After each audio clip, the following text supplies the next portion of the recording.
નમસ્કાર મિત્રો, આપણે આજના વિડીયોમાં જોવાના છીએ બીપીએલ કાર્ડની સંપૂર્ણ માહિતી વિશે। તો મિત્રો, સૌથી પહેલાં આપણે જોઈશું બીપીએલ કાર્ડ શું છે, બીપીએલ કાર્ડના કયા કયા લાભો, બીપીએલ કાર્ડ કોણ મેળવી શકે અને બીપીએલ કાર્ડ ક્યાંથી બનાવવું અને બીપીએલની યાદીમાં જો તમારું નામ હોય તો તે કેવી રીતે ચેક કરવું। સૌથી પહેલાં આપણે વાત કરીશું બીપીએલ કાર્ડ શું છે।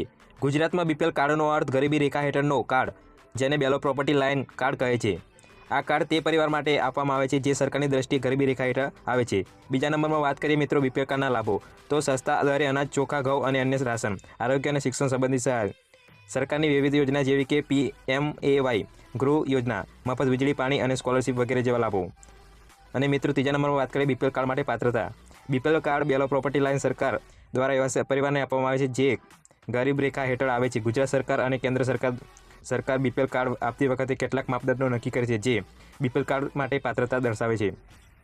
મિત્રો સૌથી પહેલાં આપણે વાત કરીએ આવક મર્યાદા। તો મિત્રો ગ્રામ્ય વિસ્તાર અને શહેરી વિસ્તારમાં અલગ અલગ એક સરકારી આવક નક્કી કરે છે જે પ્રમાણે તેમને આપવામાં આવે છે। બીજા નંબરમાં વાત કરીએ તો મિત્રો આર્થિક સ્થિતિ, જે લોકો પાસે મોટું ઘર, 4 ચાકરી વાહન, ખેતી, મોટી જમીન અથવા બિઝનેસ ન હોય અને કૌટુંબિક આવક ઓછી હોય અને કોઈ નોકરી ન હોય તેવા લોકોને આ બીપીએલ કાર્ડ આપવામાં આવે છે।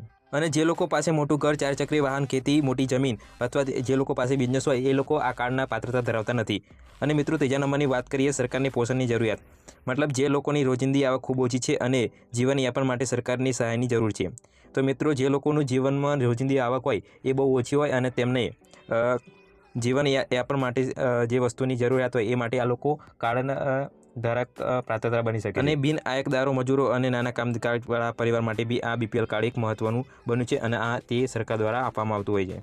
અને મિત્રો ચોથા નંબરમાં વાત કરીએ અન્ય માપદંડો, જેવા કે વિધવા, દિવ્યાંગ, અપંગ, વૃદ્ધ નાગરિક અને ગરીબો માટે આ એક કાર્ડ સામેલ થાય છે। અને મિત્રો આ કાર્ડ એક સ્કોર આધારિત હોય છે, જેમ કે 0-20, 0-16 એવી રીતના કોડ આપવામાં આવે છે। તો મિત્રો બીપીએલ કાર્ડ કેવી રીતે અરજી કરવી, તો મિત્રો આ અરજી તમે ગ્રામ પંચાયત, નગરપાલિકા, મામલતદાર કચેરીમાં તમે કરી શકો છો।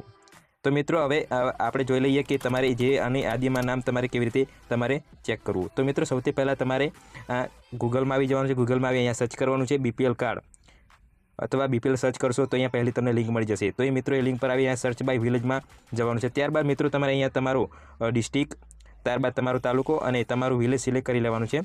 અને અહીંયા તમારે સ્કોર સિલેક્ટ કરી લેવાનું છે, જેમ કે 0 થી 20 સિલેક્ટ કરી લેવાનું છે અહીંયા। ત્યારબાદ સિલેક્ટ કર્યા પછી અહીંયા તમારે કેપ્ચા કોડ અહીંયા એન્ટર કરી લેવાનું છે। એન્ટર કર્યા પછી તમને અહીંયા સબમિટનું એક ઓપ્શન દેખાશે, ત્યાં તમારે ક્લિક કરી લેવાનું છે અને સબમિટ કરી લેવાનું છે। તો મિત્રો જેવું તમે સબમિટ કરશો તો તમને એક આગળનો એક નવો ઇન્ટરફેસ જોવા મળશે।